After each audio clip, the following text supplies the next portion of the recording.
चलिए आज हम लोग 6 नंबर सवाल को बनाएंगे। ठीक है, 5 नंबर तो बना ही लिए। 6 नंबर ये भी बहुत आसान है, एकदम पूरा एकदम इजी है, एकदम बहुत ही जिसको बोलते हैं ना एकदम हल्का से हल्का है। ठीक है, सिर्फ आप क्या कीजिए, ध्यान से देखिए हम कैसे क्या कर रहे हैं, एकदम बिल्कुल आपको पूरा समझ में आ जाएगा। ठीक है, तो चलिए देखते हैं क्वेश्चन क्या कहता है।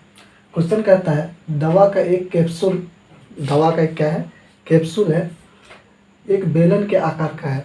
ठीक है, वो जो कैप्सूल है ना, जो हम लोग दवाई लेते हैं ना, तो इसमें कभी कभार दवाई में कैप्सूल भी देता है डॉक्टर। ठीक है, और वो जो कैप्सूल है ना, वो कैप्सूल का आकार क्या बोला गया है, बेलन के आकार का है, जिसके दोनों सिरों पर, दोनों सिरों तो दोनों किनारे पर, इधर इधर, जैसे ये वाला इधर और इधर, एक एक अर्धगोला क्या है, एक एक अर्धगोला लगा हुआ है। इधर भी एगो अर्धगोला है, इधर भी एगो अर्धगोला है, और बीच में क्या है, बेलन, मतलब बेलन है, और दोनों सिरों पर क्या है, एक एक अर्धगोला लगा हुआ है। पूरे कैप्सूल की लंबाई यहाँ से लेके यहाँ तक, पूरे कैप्सूल की लंबाई कितना है, 14 मिलीमीटर। कितना है, 14 मिलीमीटर। और उसका व्यास, इसकी जो व्यास मतलब यहाँ से लेके यहाँ तक की जो इसका मतलब लंबाई है, यहाँ से यहाँ तक, सॉरी चौड़ाई क्या है, यहाँ से यहाँ तक जो चौड़ाई है कितना है, 5 मिलीमीटर है। कितना है, 5 मिलीमीटर, यानी इसका व्यास। ठीक है, इसका व्यास। उसका क्या कहता है, इसका पृष्ठ क्षेत्रफल ज्ञात कीजिए। इसका पृष्ठ क्षेत्रफल ज्ञात कीजिए। तो कहाँ कहाँ रंग कर सकते हैं, तो कहाँ कहाँ रंग कर सकते हैं इसको, यहाँ पर अर्धगोला के चारों ओर रंग कर सकते हैं, मतलब इधर इधर पूरा कर सकते हैं ना। फिर इसका भी क्या कर सकते हैं, पूरा चारों तरफ कर सकते हैं, और इस बेलन के चारों ओर कर सकते हैं ना। लेकिन अर्धगोला का जो भाग है ना, यहाँ से और यहाँ से, तो अर्धगोला का सिर्फ अगर इसको अलग कर देते हैं कुछ देर के लिए, ध्यान से देखिएगा, अगर इसको अलग करते हैं काट के, तो बेलन मान लीजिए इससे कुछ अलग हो जाएगा ऐसे, और अर्धगोला कुछ ऐसे अलग हो जाएगा।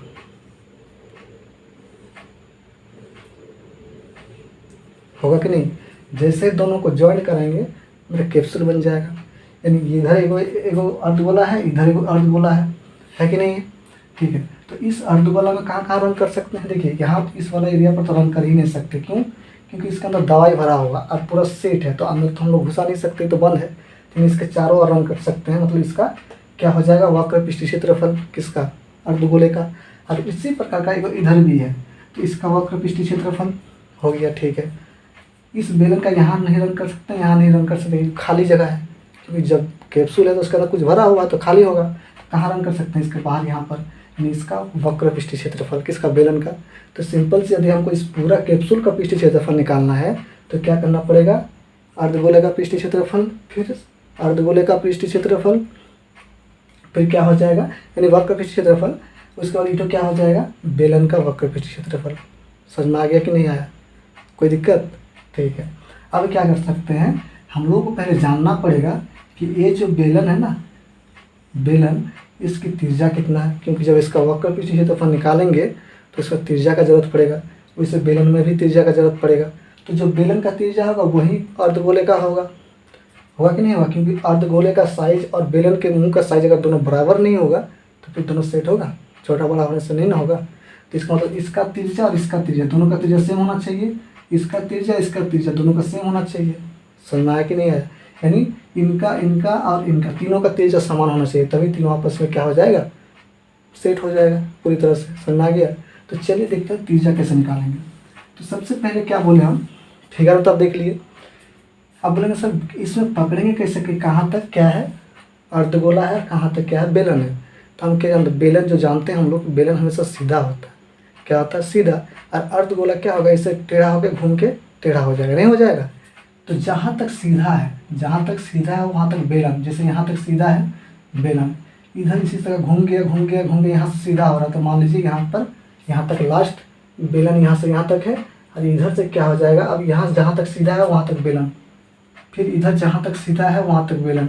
अब इसको आमने सामने क्या कर दीजिए, मिला दीजिए, इसको भी क्या कर दीजिए, आमने सामने मिला दीजिए। ठीक है, समझ में आ गया। यानी यहाँ से लेके इधर अर्धगोला हो गया, यहाँ से लेके इधर अर्धगोला, और इसके बीच वाला भाग क्या हो गया, बेलन।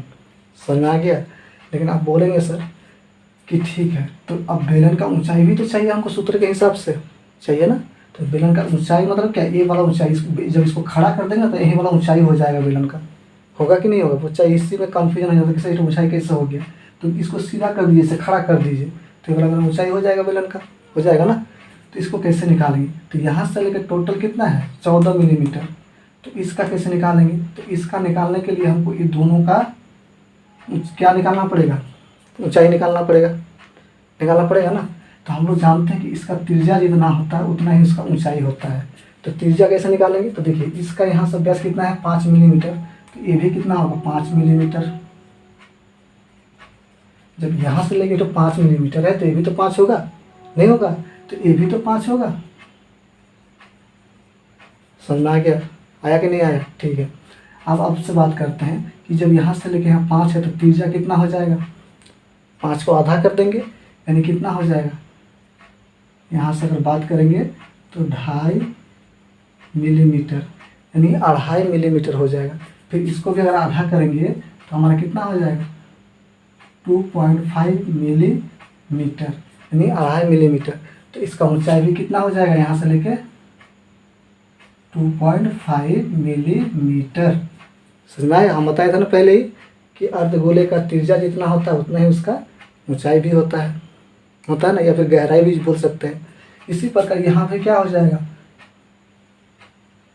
2.5 मिलीमीटर। समझ में आ गया, यानी इसका ऊंचाई कितना हो जाएगा 2.5, क्योंकि त्रिज्या जितना होगा उतना ही हो गया। तो अब आप बताइए यहाँ से लेके यहाँ तक, यानी ये वाला यहाँ से लेके यहाँ तक कितना हो गया 2.5, यहाँ से लेके यहाँ तक कितना हो गया 2.5, तो यहाँ से लेके यहाँ तक कितना होगा यानी बेलन, तो टोटल कितना है 14 है ना, 14 मिलीमीटर। तो 2.5 यानी 2.5 और 2.5 मतलब 2.5, तो 14 में यहाँ से लेके ये वाला एरिया घटा देंगे, यहाँ से लेके तो टोटल लंबाई घटा देंगे, तो इधर 2.5 इधर 2.5 कितना हो गया 5, यानी 14 में यदि 5 घटाएंगे तो 9 हो जाएगा। यानी यहाँ से लेके यहाँ तक की जो लंबाई है ये वाला, ये हमारा कितना हो जाएगा 9 मिलीमीटर। समझ में आ गया, इधर 2.5 मीटर इधर 2.5 मीटर, टोटल कितना हो गया 14 मिलीमीटर। समझ में आ गया, ठीक है। तो हम लोगों को क्या मिल गया, बेलन का ऊंचाई भी पता चल गया, बेलन का त्रिज्या, क्योंकि बेलन का त्रिज्या और अर्धगोले का त्रिज्या दोनों सेम ही होगा, और हम लोगों को ज़रूरत नहीं है, आप डायरेक्टली क्या करेंगे सवाल यानी सूत्र लागू कर देंगे, बस बन जाएगा। तो सबसे पहले थोड़ा लिख लेते हैं जो जो दिया हुआ है, सॉल्यूशन दिया है, क्या दिया है बेलन एवं बेलन और प्रत्येक अर्धगोले की त्रिज्या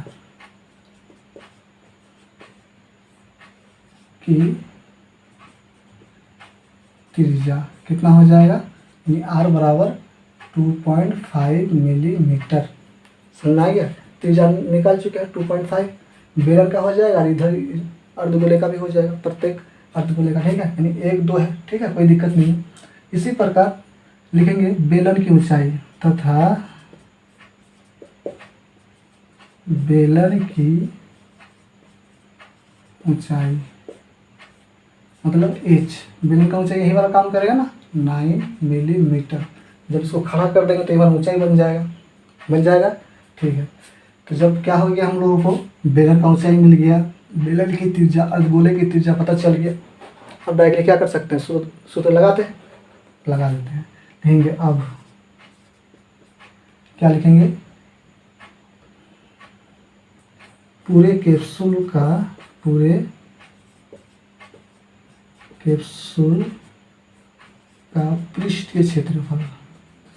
पृष्ठीय क्षेत्रफल बराबर क्या हो जाएगा, यहाँ पर एक अर्धगोला है, तो एक अर्धगोला देखिए दोनों सेम ही है, इसका भी त्रिज्या सेम है, इसका भी त्रिज्या सेम है, इसका भी सेम ऊंचाई, इसका भी सेम ऊंचाई। तो एक अर्धगोला को 2 से गुना कर देंगे, समझ आया, एक को पृष्ठीय क्षेत्रफल को रन करेंगे उसको 2 से गुना कर देंगे, दोनों शामिल हो जाएगा ना, ठीक है। लिखेंगे 2 गुना एक अर्धगोले का वक्र पृष्ठीय क्षेत्रफल प्लस क्या हो जाएगा बेलन का वक्र पृष्ठीय क्षेत्रफल, यहाँ नीचे लिख देते हैं बेलन का वक्र पृष्ठीय क्षेत्रफल। समझ में आ गया, ठीक है। अब देखिए 2 गुना अर्धगोले का वक्र का क्षेत्रफल क्या होता है 2 पाई आर स्क्वायर, क्या होता है 2 पाई आर स्क्वायर होता है अर्धगोले का, ठीक है, प्लस बेलन का क्या होता है 2 पाई आर एच होता है ना, ठीक है। अब देखिए 2 पाई आर मिल रहा है, यहाँ एगो आर है, यहाँ 2 आर है, तो हम एगो आर को निकाल सकते हैं, तो 2 पाई आर यानी 2 पाई आर, ठीक है। 2 पाई आर को कॉमन ले रहे हैं, देखिए 2 पाई, यहाँ 2 आर है, एगो आर निकल गया, तो देखिए इसको तो रहने ही देंगे क्योंकि इसको नहीं निकाले हैं, ये निकल गया, यहाँ से एगो निकल गया, तो एगो बचा हुआ है, समझ आ गया, ठीक है। प्लस यहाँ देखिए 2 पाई आर निकल गया है, 2 पाई आर वहाँ से तो दोनों में जो मिला है ना सबको निकाले हैं, ठीक है। उसके बाद ये जब तीनों निकल गया तो ये बचा एच, कोई दिक्कत, ठीक है। 2 गुना पाई का मान 22/7, आर का मान कितना 2.5, ब्रैकेट देंगे 2 गुना आर का मान 2.5 प्लस एच का मान कितना है 9, देखिए इसका मान कितना है 9 है ना, ठीक है। अब देखिए 2 गुना 22/7 गुना 2.5 गुना, इसको एक लाइन और कर देते हैं, इसको गुना करेंगे तो 2.5 को अगर 2 से गुना करेंगे यानी 2.5 और 2.5 कितना होता है 5 हो गया, ठीक है। अब देखिए 2 गुना 22/7 गुना 2.5 गुना, ब्रैकेट को जैसे ही हटाएंगे तो गुना लग जाएगा, 9 5 कितना होता है 14, देखिए इसको गुना करेंगे तो कितना कट जाएगा ना 7 दूना 14, ठीक है। तो इसको यहाँ से उड़ाएंगे तो कितना आ जाएगा 10, देखिए 5 दूना 10 कट गया, 5 एक कम 5, 5 5 25। अब देखिए इसको यहाँ बनाते हैं, यहाँ कितना बचा 2 और यहाँ 22 यानी 44 हो जाएगा गुना करेंगे तो, और यहाँ कितना बचा हुआ 5 बचा हुआ है ना, और कुछ नहीं है, ठीक है। गुना कीजिए 4 5 20, हाथ में 2, 4 5 20 और 2 कितना हो जाएगा 22, सब मिलीमीटर में दिया हुआ है तो इसका क्षेत्रफल मिलीमीटर स्क्वायर हो जाएगा, समझ आया है ना, आसान, मज़ा आ जाता है, ठीक है। जब इसको समझ के बनाएंगे ना तो पूरा मज़ा आएगा आपको, ठीक है। तो इस प्रकार से ये हमारा सवाल बन गया, ठीक है। तो आशा करते हैं आपको भी अच्छा लगा है तो ज़रूर सब्सक्राइब कीजिएगा, ठीक है, और शेयर भी कीजिए। चलिए मिलते हैं फिर अगले वीडियो में।